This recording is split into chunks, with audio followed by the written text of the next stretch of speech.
Ithengio muno mwiroreri witu wa Gikuyu TV murori wa Mugikuyu tugacokia ngatho muno tondu waku guthie na mbere kunyitanira na ithui guko wa Gikuyu TV na ni thiini wa tabarira ya gukenga nie ngatuma kumbe pilot na rigakorwo ithaa ria keri ni hindi twariambiriria na tware gukwirite ithaa-ini riu ria hitukania ati ni gukwirite nitugukorwo twina mugeni thiini wa studio shitu na ni arikitie gukinya nigetha tukorwo tukiaraniria nake tukorwo tukimumenya tukorwo tukimenya aimite kutuigue karugano gake ona ningi tukorwo tukigua rugano rwake rwigie muturire wake na wini wake na nigwiraga ati nigurehagira andu o muthenya nigetha we ugie na kirigiriro no ugie na mwihoko no menye rucio rwaku ni rukoragwo rwirwega kuri umuthi na muthenya wa umuthi gateka muno ni tondu kuma kuria Meru kwi mwanake utugeneire guku studio etagwo Kenny Philos na niwe twinake thiini wa studio ni gukorwo agitugeithia na ni gukorwo agitwira kwa uria kohana kwa kiria mariaga na ni muno ni tukumenya uhoro wigie itura ria Meru na mbere ndaya no nyambe nguririkania ati tabarire no ni rugamirirwo wega ni Together as One Micro Investment na ni yakovithania abeca mega tuguku bururi-ini na nio makoragwo kuria Nairobi town barabara itagwo Mfangano na ni nyumba itagwo Information House gorofa ya gatatu rumu namba 307 na rumu namba 308 ugiikario hau ni tondu ni gukorwo gikuhe maundu matiganite megie Together as One. Lakini kabla ya yote hayo nataka kumkaribisha mgeni wangu kwa studio. Habari ya Kenny? Asante sana bwana Makombe. Karibu sana Gikuyu TV. Nashukuru sana kuja Gikuyu TV. Asante. Asante. Hata sisi tumeshukuru. Sasa ningetaka uangalie kamera yako pale uweze kumsalimia mtazamaji wa Gikuyu TV. Mwambie Kenny Philos ni nani na ametoka wapi? Nakusalimia sana mtazamaji. Mimi naitwa Kenny Philos. Jina yangu ya kitambulisho ni Kenneth Mwenda. Nimetoka upande wa Meru. Kenneth Mwenda. Yes. Aha. Natoka upande wa Meru na napenda Mungu, huyo ndo mpenzi wangu wa kwanza. Napenda Mwenyezi Mungu. Asante. Na naimba nyimbo za kumwabudu. Na majina yangu Kenny Philos, najua mnashangaa mbona hiyo jina, hiyo ni jina yangu ya stage. Ile ya kisanii. Philos inamaanisha kama mwenda, ni jina ya Kigiriki. Inamaanisha mwenda, inamaanisha kupenda yani. Ambaye ni rafiki wa karibu. Nashukuru sana. Kwa sababu pia mimi nilikuwa nashangaa hii Philos imekujia wapi? Kenny, nimesikia watu wengi wanaitwa Kenny, hata hapa kwetu kuna wawili wanaitwa Ken.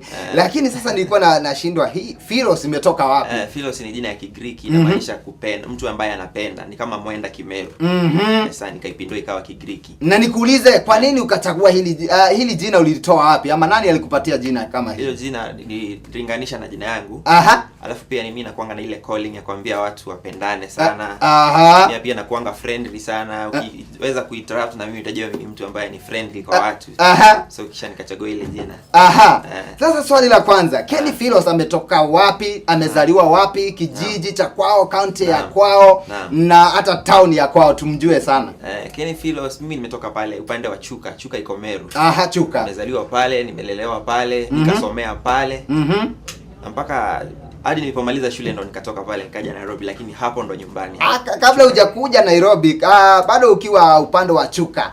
Hebu tungetaka kujua, unajua Chuka nafikiria ni town kubwa sana. Chuka ni town kubwa sana. Tungetaka kujua umetoka kijiji gani, umetoka wapi, barabara gani, ndio tujue kweli kabisa, tujue ya kwamba hata tukitoka hapa Nairobi, sasa tuko Nairobi, lakini unaweza kumuelezea mtu kwenu na aje afike kwenu na bila kupotea. Chuka pale, Chuka sisi tunakaa karibu na town hapo Chuka. Lakini kuna kijiji kanaitwa Kebumbu. Kebumbu. Ukija pale niulizie utaweza kuelezewa. Hapo Chuka tukiulizia jina yangu Kenny Philos, utaelekezwa. Wewe kuna maana kwamba watu wa kwenu washakutambua. Wanitambua pale. Na kuna wengine wanatambulika kupitia kwa mama zao ama baba zao. Unakuta kwamba mamako alikuwa na sifa sana pale kijijini ama babako alikuwa amesifika sana kijijini. Sasa sijui kama kwenu wazazi wako walikuwa wamesifika utotoni mwako. Walikuwa wamesifika, maana yake babangu ni carpenter pale, ni fundi wa kutengeneza viti pale. Anajulikana sana. Hadi wa sasa hivi anaendelea kutengeneza viti, vitanda. Anatengeneza, anaitwa Joseph kama baba wa Yesu na alikuwa carpenter. Kwa hivyo ukitaka seremara ambaye amehitimu sana ukienda pale Chuka, Uulize Joseph. Baba ya Yesu. Aha. Sasa watu wamekujua kwa sababu kuna watu wengi sana ambao wanatazama Gikuyu TV. Hata kuna mtu anaitwa Kakrad Murangeri kutoka huko Meru. Sijui kama unamfahamu. Yeye ni mtazamaji wa kila siku kwa hiki kipindi cha Gukenga Kenga. Na sasa watu wa kwenu, unajua watu kutoka Chuka, watu kutoka Meru, sasa wamejua kwamba Kenny Philos ametoka wapi. Hebu nikuulize swali lingine. Kenny Philos amesomea shule gani? Kenny Philos amesomea shule inaitwa Eco Boys. Eco Boys. Iko pale Chuka. Eco Boys. Waifahamu Iko pale Chuka. Karibia Chuka town hapo. Inaitwa Eco Boys High School. Alafu pia nataka nijue tangu utotoni. Lazima kuna shule za msingi. Labda uliingia kwanza shule ya chekechea, ukaingia shule ya msingi, alafu ukaenda shule ya upili. Tunataka tujue pale utotoni uliingia shule gani? Nikiwa utotoni nilisomea shule inaitwa Chogoria Academy. Chogoria Academy. Chogoria iko karibu na Chuka tu hapo. Alafu kisha nikamaliza primary school nikaenda Eco Boys High School. Hapo ndo nimalizia. Okay. Nataka nikuulize swali lingine. Ni kwa sababu mlango huu wa Gikuyu TV, kitu ambacho kimefanya uingie huku ni kipawa cha uibaji. Ni kweli. Nataka nijue kama ukiwa mtoto, utotoni mwako kuna kipawa cha uibaji ambacho kilichipuka ndani yako, ama kuna watu walijua kwamba wewe Kenny uko na kipawa cha uimbaji? Naam. Nimekuwa na hiyo kipawa. Nilikuwa tangu nikiwa primary school class 8. Hapo ndipo nilisikia niko na ile kipawa, maana yake nilikuwa kila wakati niko na ile nasikia naguzo sana niimbe mbele ya watu. Nikatoka pale nikaingia high school nikafanywa kiongozi wa kwaya pale. Nikakuwa kiongozi pia wa praise and worship.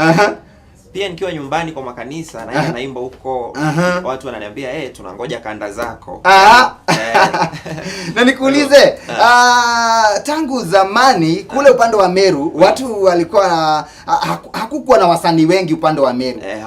Lakini juzi tu wamekuja wakichipuka wasanii ambao wamebobea sana kimuziki, lakini hapo zamani hakukuwa na wasanii wengi.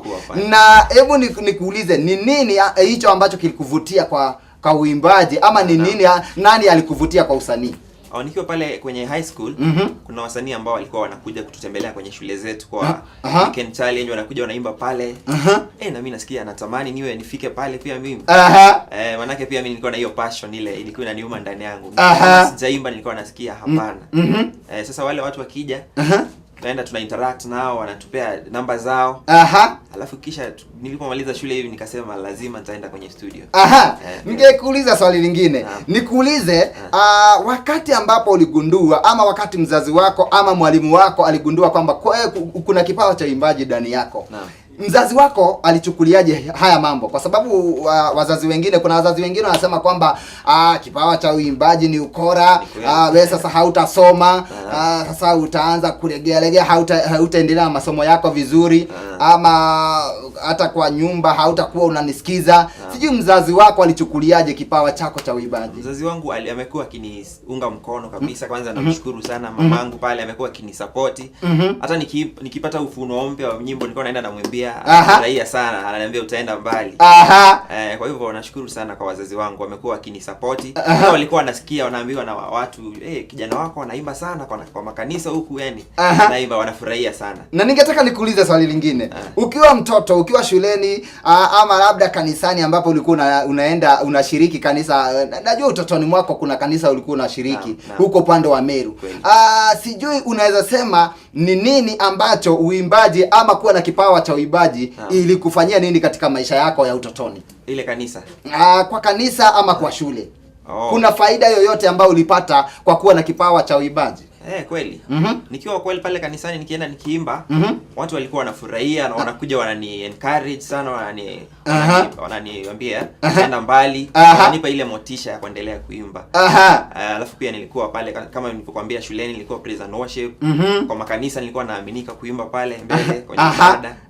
Kwa hivyo nimekuwa nikiendelea hivyo. Nikuulize swali lingine. Turudi nyuma kidogo. Ukiwa mdogo kabisa, mara yako ya kwanza kuwa uliperform mbele ya watu, yani ulienda ulienda either ni kanisani, ulipewa nafasi ya kuongoza pambio, ama kama ni shuleni ulipewa nafasi ya kuongoza wimbo. Mara yako ya kwanza ulijihisi vipi ndani yako wewe, kama ulikuwa unapenda sana usanii na umepewa nafasi ya kwanza na ukaambiwa sasa ni wakati wako jo tuongoze kwa wimbo ama pambio fulani? Je, ulisikiaje? Nilisikia nimekuwa encouraged sana. Pale kwanza nakumbuka nilikuwa form 1. Ulikuwa form 1? Vile vilivyoingia hiyo shule hivyo tu pale mbele kwenye siu kwa maana kubwa, nikaenda nikawaimbia. Na wakafurahia sana, kwa maana yake hawajazoea form 1 anaenda tu anaimba hivyo ile woga na nini na nini. Lakini nilisikia nimekuwa encouraged sana, na tangu hiyo siku nikakuwa naimba kila wakati. Na nikuulize, haukuwa na wasiwasi, haukuwa yani haukuwa na hiyo woga wa kuperform mbele ya watu na kuimbia watu wengi? Hapana, mimi nilikuwa nishazoea. Ulikuwa umezoea? Primary school naimbisha makora sisi huko yani. Nilikuwa nishazoea. Na nikuulize, turudi utotoni uniambie, kando na kuwa ulikuwa na kipaji cha uimbaji, je, kuna talanta nyingine ambayo ilikuwa ndani yako ama ilichipuka ndani yako ukiwa mtoto? Niseme shuleni. Mimi nilikuwa naelewa hesabu sana. Hesabu mimi sikuwa nasomea. Na sikuwa na kama wengine wafanya revision, mimi walikuwa wanakuja waniletea na watatulia hizo hesabu. Nikapata hadi nikapita primary school, nikapita high school, nikapita airplane. Hiyo ndo talanta nilikuwa najua niko nayo sana. Kuna michezo ya utotoni. Michezo ile labda football pia nilikuwa na participate kwa football. Fika high school nikafanya basketball. Ile mpira ambayo unachapa unapiga chini, unapigisha chini ile. Kwa hivyo kwako wewe unaweza sema kwamba ulikuwa na kipawa hata cha kucheza mpira, uimbaji na pia kufanya mahesabu. Unaweza sema kwamba ni kama uimbaji ndio ilikuwa ya kwanza kabisa hiyo. Thengio muno mwiroreri guko ni gwa Eko TV, murori wa Mugikuyu. Muthenya wa mothe tugeneirwo ni mugeni kuma kuria itura ria Chukamero, na no turathi na mbere na kwaraniria nake guko studio-ini citu cia Gikuyu TV. Na ndike gwiraga uyu ni murori wa Mugikuyu, na ni murori wa mundu wothe, ni tondu okuria wa ima ni tukwamukagira na ngatho na tugakunyita ugeni guku thiini wa studio citu. Koguo onawe wi hau na wi muini, ona angikorwo wi kijana kana wi muthuri mukuru kana wi mutumia mukuru, inyuothe ni tukoragwo tukimwamukira guku gwa Gikuyu TV thiini wa tabarira ino ya gukenga tondu gwiraga tabarira ino ngurehagira nigetha ukagia na kirigiriro kuma kuri rugano ruria ukuheo ni andu ageni aria ngurehagira guku thiini wa studio citu, nigetha magakuhe kirigiriro, magakuhe mwihoko, ukaigua karugano kao no kamenya ati rucio rwaku ni rukoragwo rwiraga kuri umuthi. Ninge to Makombe Pilot na tore ngukwirite wega tabarira ino ni rugamirirwo wega ni Together as One Micro Investment, na niyo kombithania abeca mega tu na matungata maria maheanaga ni ati no makugurire ngari, no makugurire nyumba, no makugurire ona broti, ona ninge no makuhe loan rwa kwambiriria biashara, ona ninge no makuhe motaro matigaine megie uria ungitherema na uria ungihota kuhuthira mbeca ciaku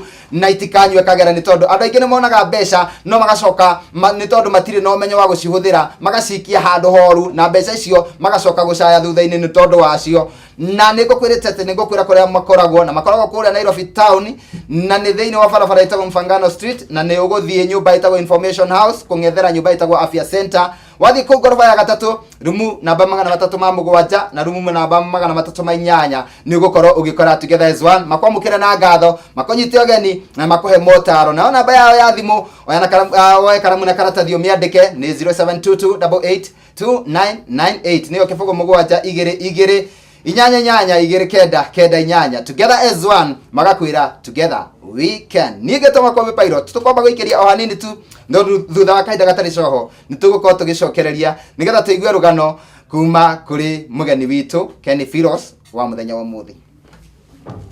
Wakenya wote tupendane, tumalize ukabila, chuki na ufisadi, tuwe kitu kimoja, tufanye kazi kwa pamoja, tulijenge taifa letu, tuwe kitu kimoja. Kuwa kitu kimoja ni ushirika na umoja, basi mapendeleo ila kuelewana. Wazee wote na vijana, akina mama na watu wote,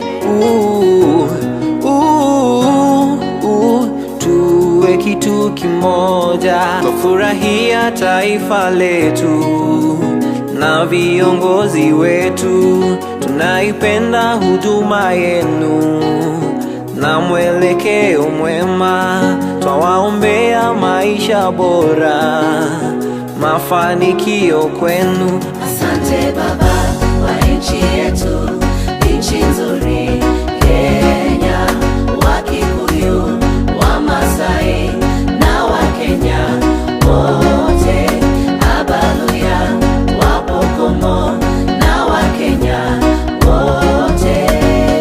Leko kwa Wakenya, kwa amani yetu,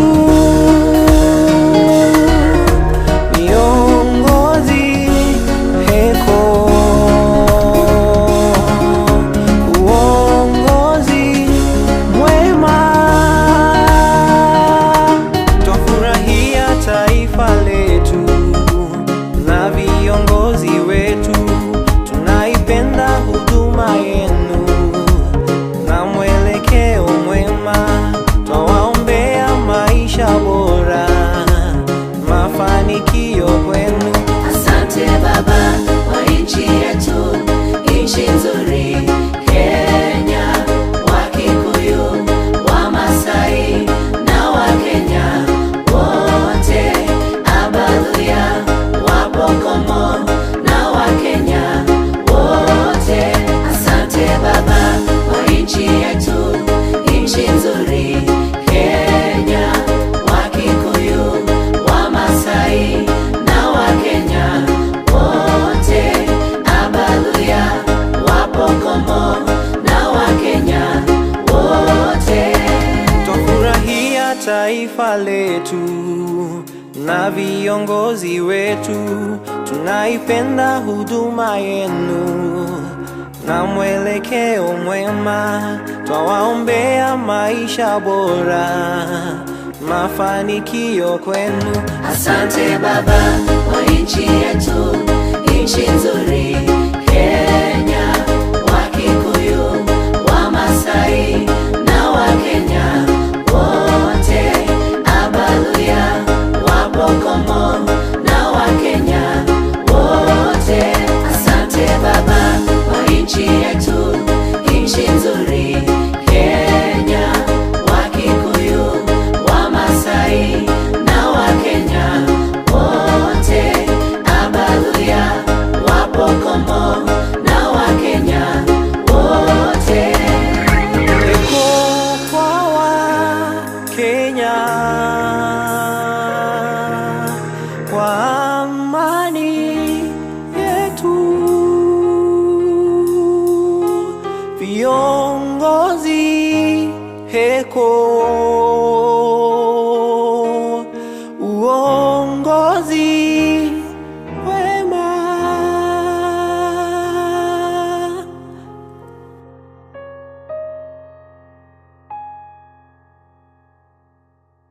Thengio muno mwiroreri witu wa Gikuyu TV murori wa Mugikuyu, tugacokereria mitambo-ini ikereka-ini ria keri ria ithaa riri ria keri ria tabarira ya gukenga kenga. Gagikorwo genete muno na ngatika muno ni kugenerwo ni muini wa bururi witu wa Kenya, na ni kuma kuria itura-ini ria Chuka kuria Meru, na no akigwa rugano rwake rwa kuma onini-ini wake, na no akigwa haria wini wake wamenyekeire ario munini ario thukuru, na niendete wini muno, ona ngeiguire handu hena muini ni athiaga kwirorera wini wa andu acio araigua ati ni mokite handu hana, ni tondu wini wambiriirie kumucema ario munini. Na reke ngwire kiria kioneki giaku no nginya nikio ngwiraga no nginya kirikinyanira, na bora no gutua Ngai namba imwe, tondu Ngai no gukinyithagia kioneki kia mundu, na ungikorwo wina kioneki ni tondu kuri andu aingi manang'ang'ana muno, manakorwo mena cioneki onini ni wao, magakorwo mena cioneki cia gutuika aini, magakorwo mena cioneki cia gutuika atangathi kana cia gutuika andu angi anene thiini wa bururi witu wa Kenya. Na no nyende ngwire atiriri, ona he muini uratwirire atiriri, no ko wanageria no karemwo, ukageria ria kere no karemwo, no ni atiriri Ngai ndara ararikia nawe, no ugerie ringi na wageria ringi, Ngai akuhotanire. Ngakuririkania ati ni tabarira ya gukenga kenga, na muthenya wa mothe twina muini ugwitwo Kenny Philos kuma kuria mwena wa Chuka, na no turathi na mbere na kwaraniria nake ugikare hau mitambo-ini na no nyende kuririkania ati rurenda rwitu ni ruo www.gikuyutv.com no korwo ugitucerera kuo na ningi no twandikira ndumiriri nguhi ni kuhitukira namba yo urona thiini wa TV yaku ona kana kuhitukira fan page itu thiini wa Facebook na niyo Gikuyu Television kana fan page ya Makombe Pilot na nitugukena muno na kuhitukira Twitter handle @Makombe Pilot kana @Gikuyu TV. Tucokie ngatho muno ni kuona unyitaniri waku ni tondu kwiraga ati andu eri matingitwarana matari kariko na riro ranyandikira ndiramenya ati twi kariko na niturathi thabari imwe na itakuria maregu njokererie kuri mugeni witu wa muthenya wa umuthi ili aweze kuendelea na kutupatia historia yake ya utotoni na pia historia yake ya uimbaji. Mudo wetoke ni Filos. Yes. Turudi kwako sasa. Hebu niambie, tumesikia kwamba kipaji chako cha uimbaji kimegunduliwa ama wewe mwenyewe umekigundua ukiwa mdogo na pale ukiwa mdogo ulikuwa na ule ujasiri hata wa kwenda kuimbia watu na haukuwa unaogopa kama watu wengine ambao huja hapa wanasema kwamba mimi nilikuwa najua niko na talanta lakini kusimama mbele ya watu ilikuwa ni shida, lakini wewe umetuambia kwa sababu ulikuwa unavutiwa na hili jambo, kwa hivyo ulikuwa unapenda sana, kwa hivyo kusimama mbele ya watu na kuimbia, yani unasikia kwamba unafanya kile kitu ambacho unakipenda kutoka moyoni mwako. Hebu tuambie, umesoma na umemaliza. Sasa umetoka shule. Nataka kujua sasa Kenny Filos sasa amemaliza shule na ameanza kujitegemea. Umeenda wapi? Ulienda wapi? Kwa sababu najua haukumaliza shule na ukaja tu Nairobi. Labda kuna mambo ambayo ulipitia kabla ufike mahali umefika, kwa sababu najua kila mtu ako na historia, kila mtu ako na hadithi yake. Kila mtu ako na mwanzo wake na ninajua hata wewe kuna mahali ambapo ulianzia. Tunataka kujua baada ya kumaliza high school ulikwenda wapi? Mi baada ya kumaliza high school, wajua watu wengi wakimaliza high school maisha inakuwa ngumu. Kwa hiyo maisha ilienda ikaniendea vibaya. Nilifikiria nikimaliza high school hivyo nitaingia studioni, lakini hapana, ilibidi niende kwanza ni hustle vizuri nitafute. Na hebu nikuulize, ni kwa sababu watu wengi wanawaiga mama zao ama baba zao. Na umetuambia kwamba babako ni seremala hadi wakati huu. Je, alikuvutia na ule useremala ama ulienda kule ili akakufunze kuwa wewe ni fundi wa bao pia? Nilijaribu lakini sikuweza. Nilijaribu pia kwenda kulima pale hivyo miraa kidogo na maharagwe. Pia miraa pia. Kisha nikaona acha tu niende nikatafute jambo jingine naweza fanya. Na ulienda wapi? Ulikaa Chuka, ulienda Meru ama ulienda wapi? Hapana, nilienda pale Kajiado. Kuna mahali panaitwa Isinya. Kajiado? Mbona ukapita miji yote hii mpaka Nairobi ukaenda Kajiado? Nilibahatika, nilipigiwa simu nikaambiwa kuna kazi pale. Nikaenda nikafanya hiyo kazi kwa kampuni ya maua. Za Wahindi pale. Nikafanya kazi pale mwaka mmoja. Bahati mbaya kazi pia ikaisha pale. Na hebu nikuulize, kabla kazi haijaisha, kuna mtu fulani alikuja hapa akaniambia kwamba alitoka kwao na akaenda akapata kazi ya maua, kupalilia maua. Lakini hali ya anga pale haikuwa nzuri sana. Na hata zile dawa ambazo zinatumika kule kwa maua zikawa zinamuaffect sana katika maisha yake. Je, wewe uliadhiliwa na hizo dawa ama? Mimi sikuadhiliwa na hizo, manake nilikuwa kwa ile department yenye haina zile kutumia zile, sikuwa shambani mimi. Unajua zile kampuni zina department mingi. Kwa hivyo mimi nilikuwa kwenye stores pale, nilikuwa nafanya purchasing na receipts. Lakini ile jambo lilifanya nitoke pale ni ile pressure ile kusikia niende niimbe. Pale kazini pia ile kila siku naenda studioni. Nikasema wacha tu hiyo kazi. Niache kwanza. Na hebu nikuulize, kwa muda huu wa mwaka mzima ambapo ulikuwa pale kwa maua unafanya kazi ya maua, hebu nikuulize, mshahara wako ulikuwa kupendeza sana? Hapana. Ule mshahara huko unanitosheleza pia. Nikaona pia acha nijaribu jambo jingine. Nikaanza sasa kuwa photographer. Mimi nilikuwa napiga picha yani. Kwa hivyo umeweka akiba, umenunua kamera ama umetoa wapi kamera? Kamera nilikuwa nayo kutoka nyumbani. Kutoka nyumbani. Lakini nilikuwa naitumia kwa kazi zangu, nikienda mahali labda kwa kanisa, kwenye party, sherehe, napiga picha, lakini nikaona kamera naweza nikafanya nayo kazi. nikaanza kupiga picha na passports pale. Aha. Nilitoka Isinya nikaja Nairobi. Sasa umetoka Isinya umekuja Nairobi. Kasarani. Na umeanza kupiga picha. Naam. Na hebu nikuulize, nani huyu ambaye amekualika huku upande wa Nairobi? Kwa sababu huwezi toka tu Isinya unakuja tu yani hujui unaelekea wapi, unakuja tu Nairobi na unaenda Kasarani na unaanza kukaa. Ni kweli, nilikuja kwa rafiki yangu fulani. Yule alikuwa anani host kwenye mahali kwa kukaa tu. Chakula ilikuwa ni mimi. Sasa ilikuwa inabidi nazunguka na kamera pale. Nilikuwa na tag ambayo imeandikwa photo man hapa. Nazunguka pale Mwiki pale Kasarani. Napiga watu picha, wananitambua pale kwa upigaji wa picha. Hakuna watu wanafanya hivyo. Yaani wewe ulikuwa unapiga picha lakini wewe ni kama mchuuzi kwa sababu hata umejibandika kwamba wewe ni cameraman. Kweli. Kwa hiyo hali ilikuwa haikuwa nzuri sana, maana hiyo kuzunguka pia unachoka pia. Ndio uweze ukapata chakula. Pia pale niliwekwa pale na rafiki yangu mwezi mmoja. Lazima pia ningetafuta hela ya kugharamia nyumba. Na nikuulize, wakati unazunguka hivi kuna siku ambao ulikuwa, kwa sababu siku hizi kwenda si kama zamani watu walikuwa wanapigwa picha akiona kamera tu kwa sababu hazikuwa nyingi, yani anataka tu kupigwa picha na zamani watu walikuwa wanapiga picha sana, lakini siku hizi watu hawana hiyo mambo ya kuvutiwa tina kamera sana hawana. Sasa wewe ulikuwa kuna siku unaweza kumbuka kwamba kuna siku ulizunguka na haukupata hata dururu siku moja? Ipo. Kwanza nakumbuka kuna siku niliamka asubuhi. Unajua nilikuwa naamka asubuhi na mapema. Nikaenda nikapatana na jamaa pale, jamaa akaniangusha, akanidiscourage. Ananiambia wewe unanipiga picha ya jamii nakaa kupigwa picha. Sasa hii hata ufai kupiga picha, kila mtu ana simu. Yaani watu wanakuweka chini pale, lakini inabidi unang'ang'ana tu unaendelea. Kuna siku nilienda nikatoka hiyo bure. Kwa hivyo kila jambo lazima upitie mashida tu. Hebu nikuulize, wakati unazunguka tu unapiga picha na kuna mtu ambaye amekuhost huko upande wa Kasarani, imekuwaje?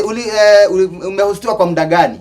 Alini host kwa miezi 2. Kwa miezi 2. Hizo miezi 2 niliweza kutafuta kitu ambako kanaweza nitafutia nyumba pia kupitia kwa hii kamera tu. Kweli. So ni kumaanisha kuna kazi yoyote unaweza fanya na Mungu abariki kazi ya mikono yako. Usije ukadharau kazi ndogo. Hizo kazi ndogo hizo zinaweza zikakufanyia mambo maajabu. Okay, ningetaka sasa hivi kwa sababu wewe naona bado ni kijana. Ningetaka kuna kijana ako pale kwa sababu amesoma, ameenda high school amemaliza, hata ameenda college amemaliza, lakini amekaa tu kwa nyumba kwa sababu alikuwa anasema mimi nilikuwa nasoma ndio nikuwe rubani ama niajiriwe nikiwa secretary mahali ama niajiriwe kwa ofisi kubwa lakini haikuenda kama vile alikuwa anatarajia. Sasa amekaa tu kwa nyumba anagojea kazi ipatikane. Unawezaje kusaidia huyu kijana ako nyumbani? Yule kijana anaweza nikamwambia afanyishe mikono zake kazi, maana yake hiyo ndio Mungu amekupa. Unaweza kuna wale hawakubahatika kwenda hiyo shuleni, kuna wengine walienda lakini hawana chochote, lakini ukiwa na hiyo mikono yako enda ujifanyisha kazi, maana yake hata Biblia imesema Mungu atabariki kazi ya mikono yako. Kwa hiyo lazima uende utafute jinsi ambavyo unaweza fanya, uanze kufanya hata kama ni kazi ndogo hiyo, enda ufanye hiyo kazi hiyo, Mungu ataibariki na itakuwa kazi kubwa. Asante sana. Kenephilos, tuko karibu kwenda break, lakini kabla hatujaenda mapumzikoni kidogo, ningetaka utuambie wakati huu wote ambapo unang'ang'ana kupata mankuli ya kila siku, je, usanii ulikuwa umeusahau, ulikuwa umefunika ama bado ulikuwa unaendelea kutunga nyimbo zako? Nyimbo nilikuwa nazo tangu kutoka kitambo, hadi nikiwa shuleni nilikuwa bado nina nyimbo. Nikiwa pale pale Kasarani hapo ndo nilianza sasa kurekodi, maana yake nilikuwa studioni. Naweza nikaenda nikarekodi wimbo wangu wa kwanza. Nilikuwa sasa bado nikifanya kazi naenda studioni, narudi naendelea na kazi yangu. Na kazi hii ni ya kupiga picha tu? Hiyo tu ya kupiga picha. Kwa hivyo niko maanisha unaweza zunguka ukipiga picha na upate pesa za kurekodi wimbo. Naam. Inawezekano. Kidogo tunarejea. Mwirerari koko na Eko TV murori wa Mugikuyu, tabarira nayo ni ya gukenga niye ngetoma Kobe Pilot na muthenya wa muthe. Nirakeigua ruthiomi ni turathie uguo tukagarurira ri tondu turaria na mundu ugwitwo Kenephilos kuma kule mwena wa Meru kuria Chuka, na no akeigua ati onake ena karugano na ni arakomereria kwaja mwana we mundu munini andu aya twitaga vijana ni tondu ati ni uthomete ni tondu ni uthiete college no ndonete wira uria ati wathomagira ugaikara nyumba ndugaikare o nyumba ni tondu Ngai arathimaga wira wa moko maku na no aigua wira wa mugeni witu wa muthenya umuthi ati we oruraga na kamera akorura na kamera tubesa turia hura mbica agasave agathi akariha studio na ndareketie rugano rwake tukomba guikiria o hanini tu nigetha twirorere rwimbo rwake na twirorere rwimbo rwake nitugucokereria o haha nigetha athie na mbere gutuhe rugano rwake ningetuma kube pilot kwa Gikuyu TV murori wa Mugikuyu twambe tuikirie tugicokereria.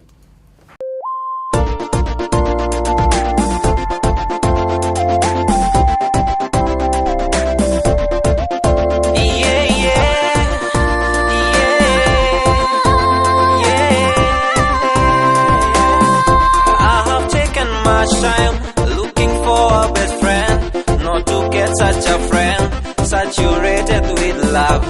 Upendo wake ni mtamu sana, ni wa kushangaza, haulinganishwi. Sioni haya kuwatangazia, I'm in love with Jesus. Yeah, yeah. Yesu we tumainio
Thengi muno mwiroreri witu wa Gikuyu TV murori wa Mugikuyu tugacokereria ringi mitambo-ini ikereka-ini ria gatatu thiini wa ithaa ria keri ria tabarira ino ya gukenga nie ngetuma kombe pilot na wigua ati ni tabarira ya gukenga ni tabarira itigaga uthio waku ugikenga ni tondu ni wiguaga kaundu ga gukuhe kirigiriro na ga gutuma ngoro yaku iyuru ni gikeno na tukirekereria tabarira ni ukoragwo ukenete no kagia na kirigiriro no kenda muno na makeria ugatua Ngai na mbemwe thini wa muturire waku ni tondu Ngai nowe ungikuruta riri-ini umwe agutware riri-ini uri ungi ukarianira na nene na thamaki na muthenya wa muthi tugagitika muno thini wa studio citu cia Gikuyu TV ni tondu tugeneirwo ni muini kuma kure mwena wa Chuka egwitwo Kenny Philos na niwe turarandiria nake no igoro rugano rwake kuma haria ambiriirie no nini wa onini-ini wake niho wini wake wambiriirie kumucema na akirehane naguo guo na no akigwa ndoimire thukuru ndarikirie thukuru agithie studio aca ni ambire kuhacu haha na haria akiandikwo mahua-ini na agicoka agiuka akiambia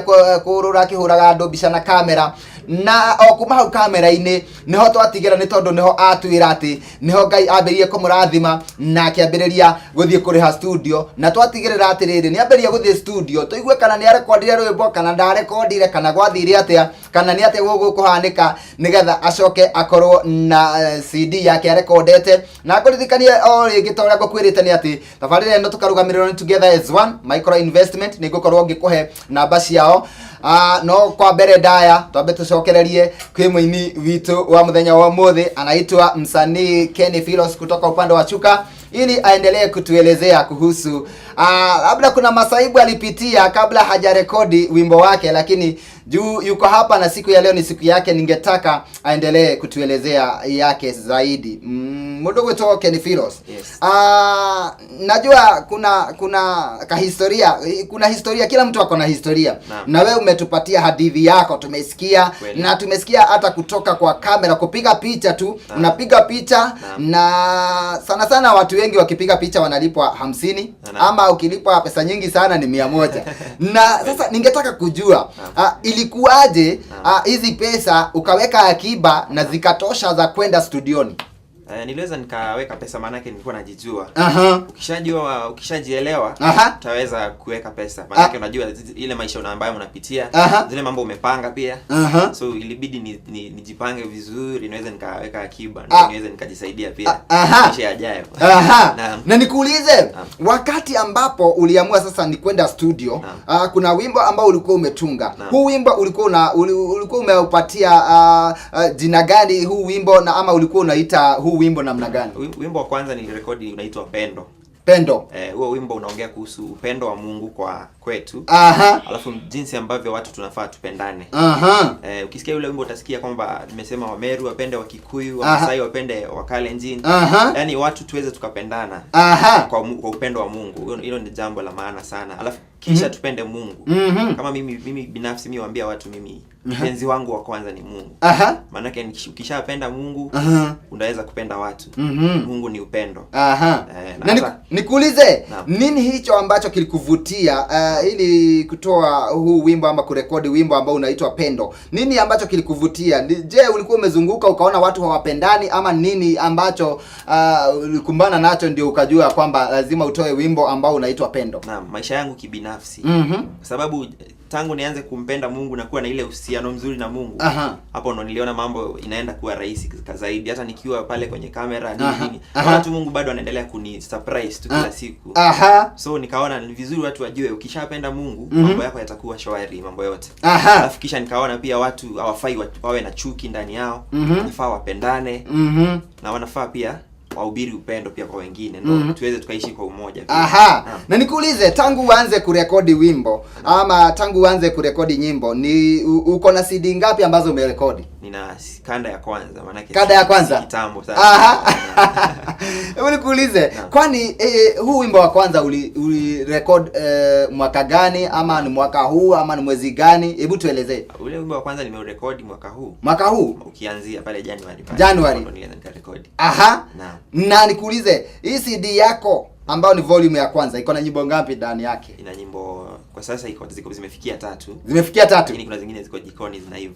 Kuna maana wewe unaenda kwa studio una record wimbo moja, naweka pale. Sasa zikifika 5, kanda imejaa. Kwa hivyo ni kumaanisha kwamba wewe ulifikiria tu ukaona nikisema kwamba niweke nyimbo zote ati nigoje niweke akiba mpaka niende studioni ndio nikarekodi album mzima, itakuwa ngumu kwangu. So ukaanza kwenda kurekodi wimbo moja. Hivyo ndo nilifanya kwa sababu siku hizi pia ukifanya wimbo moja ni rahisi pia kuweza ku market. Alafu pia mimi unajua ile hali yangu ya kutaka kuimba sana, siwezi nikangoja yani hadi nipate zile hela niende studioni. Naam. Nikuulize swali lingine.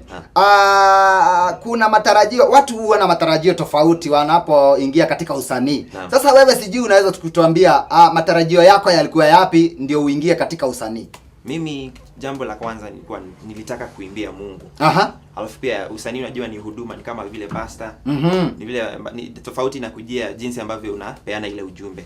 So mimi sana ilikuwa nimwimbie Mungu, alafu nimshukuru pia, alafu pia niambie watu message, nihubirie watu kwenye manyumbani zao kila mahali. Niambie habari ya Mungu yani. Ningeomba nikuulize swali lingine. Wakati ambapo ulienda studioni siku ya kwanza na ukarekodi wimbo wako wa kwanza na ukaona kwamba umeenda nyumbani ukiwa na wimbo mmoja ambao umerekodi na sasa unaweza tambulika kwamba wewe ni msanii wa Kenya.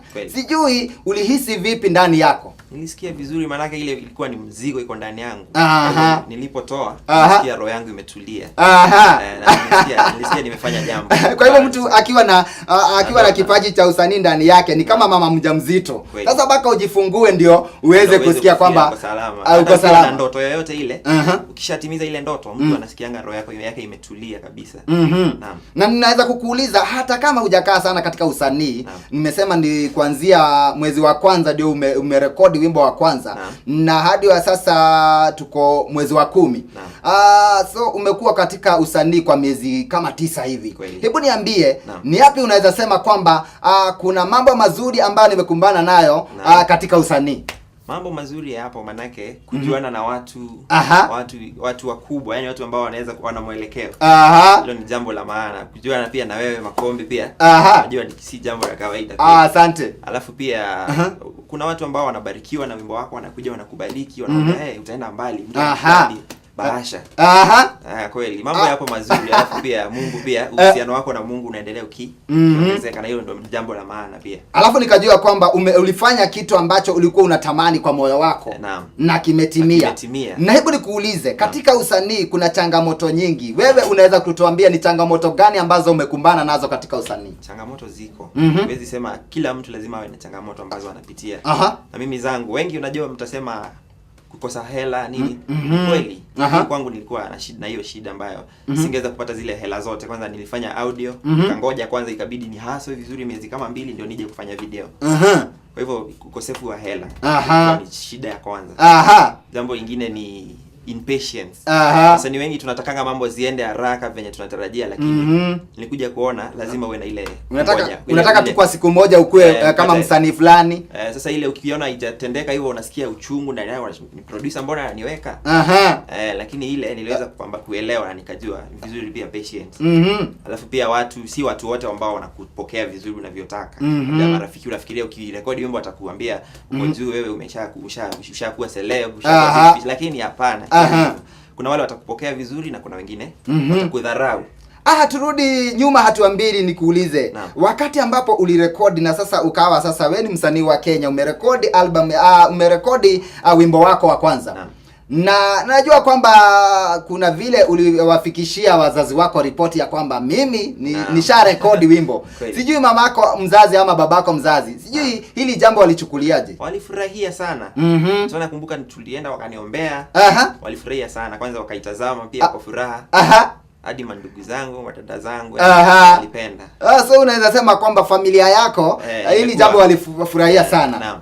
Na nikuulize, kuna watu ambao huenda katika studio wana record, akisha record sasa ile kazi nyingine alikuwa anafanya anaachana nayo, anasema sasa mimi ni msanii, sasa ni kuvaa tai kwenda nje na kugojea pesa ziingie kwa mfuko wangu. Sasa hawa watu unaweza kuwaambiaje? Wale watu ninaweza nikamwambia wewe fanya usanii, lakini ingekuwa vizuri uwe na kazi nyingine kama usanii unafanya. Mimi kwa hivi sasa saizi nimekuwa nikitafuta kazi ambayo naweza fanya kibinafsi, kazi ya kibinafsi ambayo itanizuia kwenda kuhudumu pale kwenye makanisa, kwa concerts.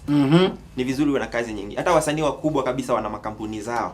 Kwa hivyo usije ukasema ufanye tu usanii hivyo. Fanya, inaweza ikakulipa ndio, sikatai usanii inalipa. Lakini pia jaribu una invest mahali kwingine. Jambo la maana. Na hebu nikuulize, kuna msanii ako pale. Kuna vijana wengi ambao wako na vipaji vya usanii. Si lazima awe na kipaji cha usanii. Labda anaweza kuwa na kipaji cha kuigiza ama pia kutunga mashairi, lakini anajua anashindwa sasa aelekee wapi ama aanze vipi ndio aweze kufikia, ndio doto lake liweze kutimia. Sijui kama wewe kama kijana unaweza kuongea na vijana uambiaje wakiwa nyumbani? Mimi naweza nikakwambia wewe ambao uko pale, uko na hiyo ndoto, uko na hiyo talanta. Hiyo talanta inaanza na wewe. Lazima ufanye, uchukue ile hatua. Kama ni wimbo uko nao, usiogope. Nenda studioni, studio ziko nyingi. Uende pale uanze ukarekodi hiyo wimbo, ujue kesho itakuwaje. Usije ukadharau ile humble beginning.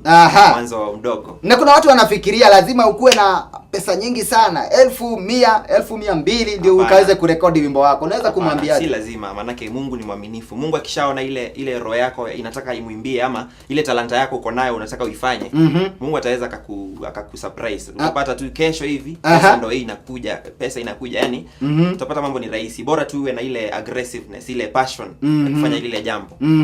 Nakwambia mambo itakuwa rahisi. Na ningetaka uongee na mtu mwingine yoyote ambaye si msanii, hana talanta yoyote, hana kipaji chochote, lakini amelelewa kwa shida, matatizo, miinuko na miteremko, lakini imefika mahali kwamba amefika mwisho wake. Hebu tupatie, kwa sababu najua kwamba Mungu anakutumia wewe ukiwa kijana mdogo katika hii huduma ya usanii. Mungu anakutumia. Hebu saidia mtu ambaye kwa nyumba sasa hivi anashindwa, sasa nianze vipi, nifanye nini, maisha yangu kwani imefika mwisho, nimefika mwisho wangu. Hebu tu umsaidie kwa dakika moja. Leo mtu naweza nikamwambia maisha yako haijafika mwisho. Ile jambo ambayo unafaa uweke maanani tu ni upende Mungu. Insist hapo, manake hiyo ndio solution ya kila jambo. Ukishapenda Mungu, Mungu atafanya mambo hautaamini. Mimi nimeona miracles zinatendeka mpaka siku ya leo. Miujiza zinatendeka. Wewe mtu ambaye anaomba sana, upende Mungu zaidi, alafu kisha usikae hivyo ungoje ije kama maana. Lazima utafute jambo ambalo unaweza fanya, hata kama hilo jambo ni ndogo. Kama mimi jambo nilikuwa naona kama watu walikuwa naona kama mimi nimepagawa nikizunguka na kamera nikizurura nayo, lakini mimi binafsi nilikuwa najua baada ya siku napata kitu fulani. Na hiyo kitu ilikuja ikawa inanisaidia. Kwa hivyo usije ukakaa pale, fanya jambo alafu husisha Mungu na uwe uingie kwa maombi pia. Asante sana.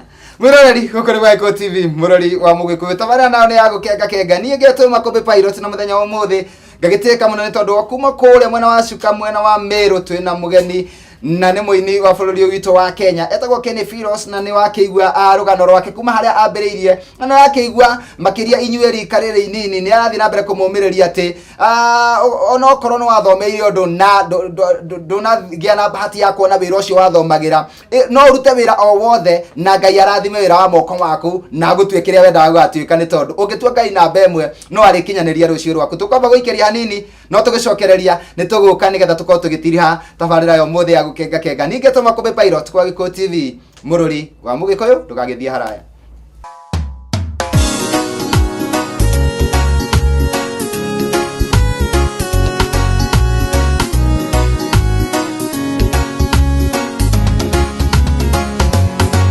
Jehova ndiye mfariji wangu, mchungaji mwema, tegemeo la wokovu wangu, sitaogopa. Umehifadhi nafsi yangu, kaniongoza kwa njia za haki, nipitapo bondeni la mauti, sitaogopa.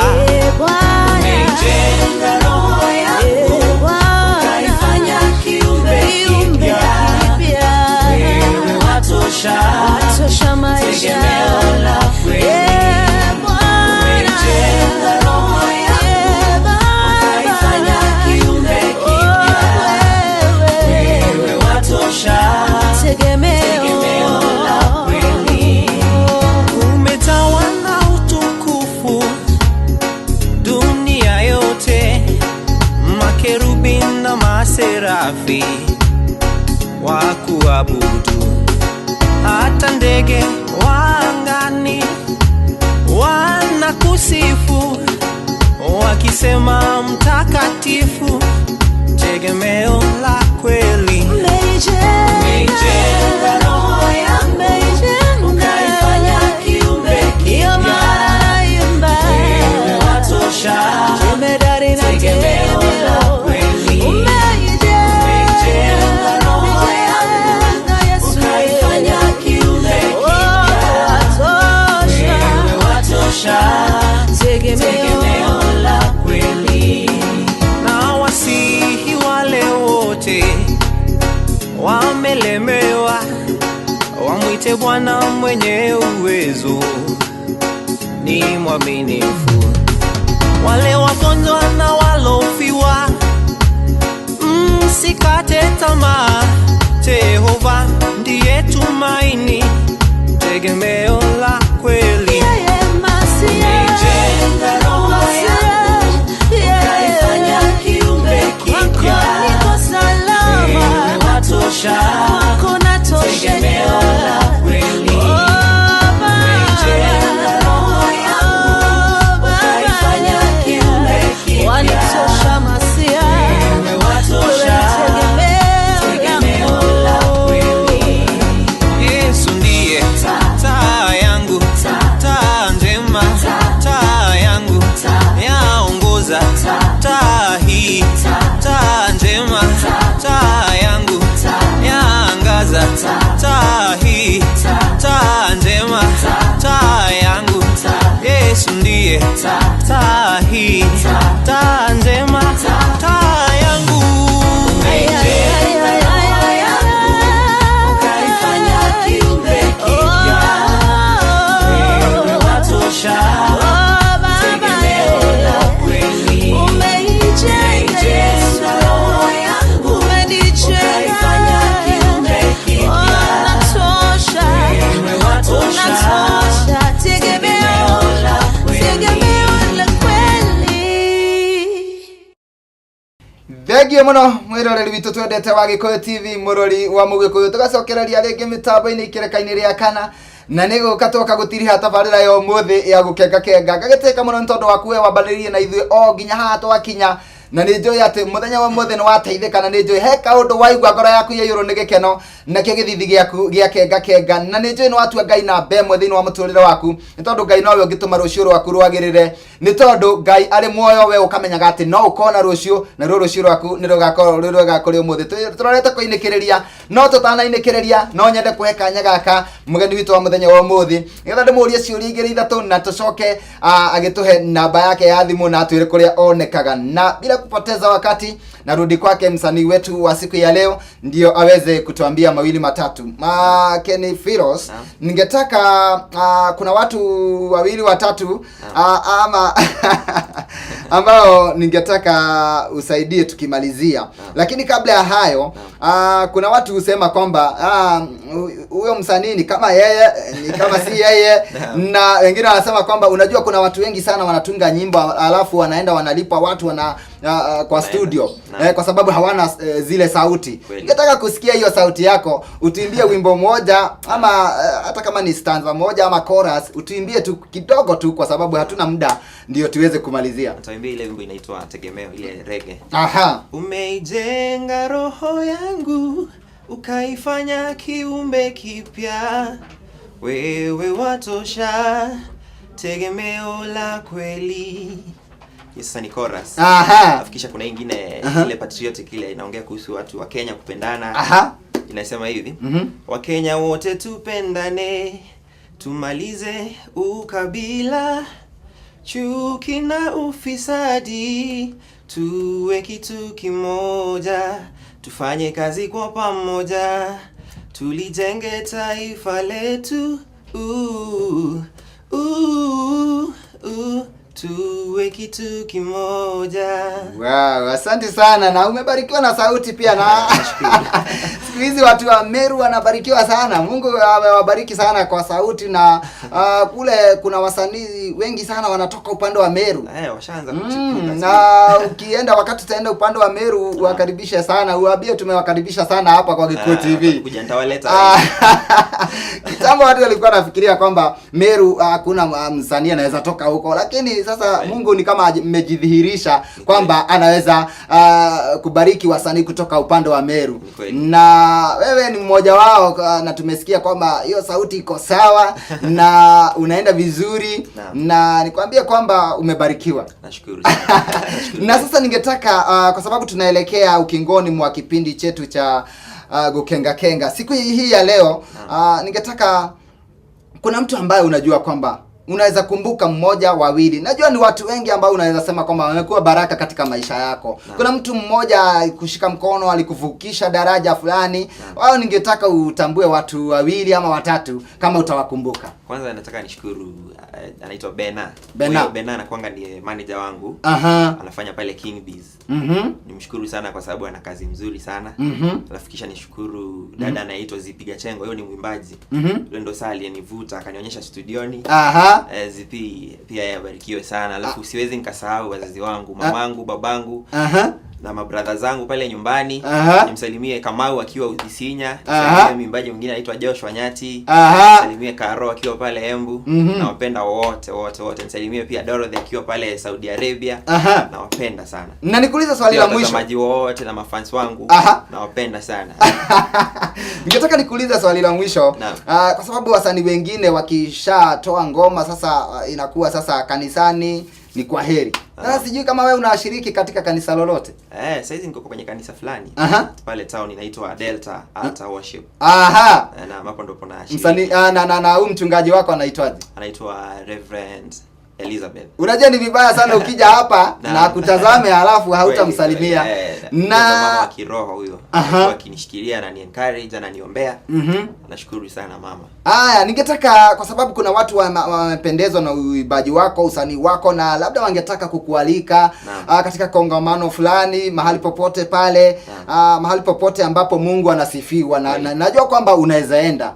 Sasa sijui watakutoa wapi ama watakuja tu Kasarani kuanza kuulizia Kenny yuko wapi?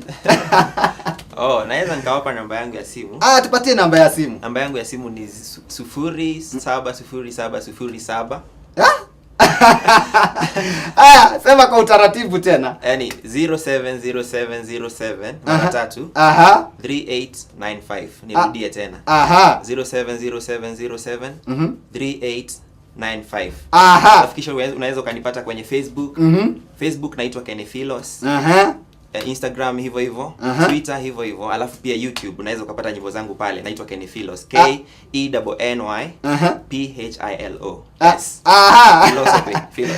Asante sana, tumeheshimika sana kwa sababu ya mwaliko wetu na ukakubali kuja hapa katika studioni za Gikuyu TV. Nashukuru. Na ukienda huko uwasalimie watu sana. Ukienda upande wa Kasarani uwasalimie sana, waambie tunawapenda.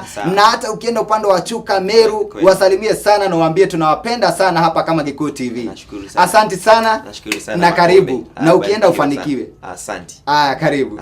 Mwiroreri yuma tabarira ya gukenga na muthenya wa muthe tukugeneirwo ni Kenny Philos kuma kule mwena wa Chuka Meru na niwe wakorwo agitutwarithia wega na nitoigwo ni gutiro ndo ingiongerera ni tondu maundu mothe ni akuhe na ni akwira kuma haria oimite nginya haria Ngai amukinyitie na twaigwa ati ti theru no aige ati Ngai ni Ebeneza thiini wa muturire wake ni ndo haria akinyite na nie ndingienda kuongerera maundu maingi no toria ngukuririkanitie ni ngukwirite ni ngukuririkania ati ni turugamirirwo wega ni andu megutwo together as one micro investment akombithania mbeca mega tu na ni ngukwirira kuria makoragirwo na makoragwo kule Nairobi town wathi kuria Mfangano Street nyumba itagwo Information House gorofa ya gatatu na ni room namba 307 na nyumba ĩyo ing'etheire nyumba ndaihu muno yoikaine ni andu aingi itagwo Afya Center na wathi kou ni ugokora together as one megukwe motaro ma biashara motaro ma uria ungihota kuiga mbeca ciaku wega na motaro ma uria ungihota gutharama kimuturire na ningi angikorwo wi kuraihu na Nairobi no mahurire thimu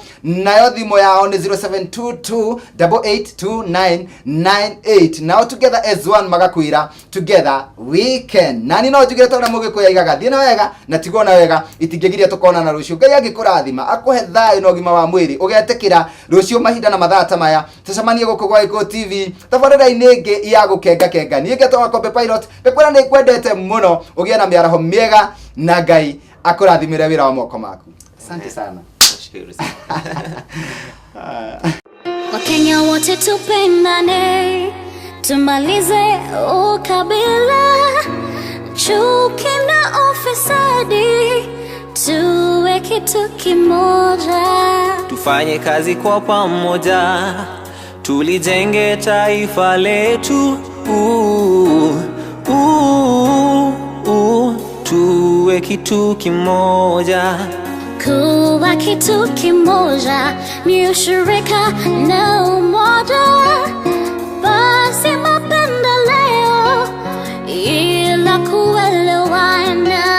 wazee wote na vijana, akina mama na watu wote.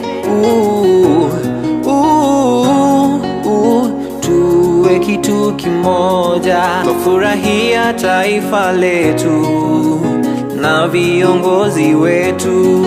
Tunaipenda huduma yenu na mwelekeo mwema, twawaombea maisha bora, mafanikio kwenu. Asante Baba wa nchi yetu, nchi nzuri Kenya, Wakikuyu, Wamasai na Wakenya wote, Abaluya, Wapokomo na Wakenya wote. Kwa Kenya, kwa amani yetu, viongozi heko, uongozi mwema, twafurahia taifa letu na viongozi wetu. Tunaipenda huduma yenu na mwelekeo mwema, twawaombea maisha bora, mafanikio kwenu.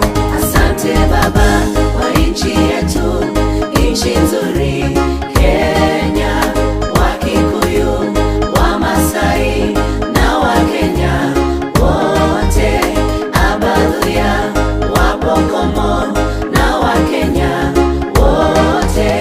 Asante Baba wa nchi yetu, nchi nzuri Kenya, Wakikuyu, Wamasai na Wakenya wote, Abaluya, Wapokomo na Wakenya wote. Twafurahia taifa letu na viongozi wetu. Tunaipenda huduma yenu na mwelekeo mwema, twawaombea maisha bora, mafanikio kwenu. Asante Baba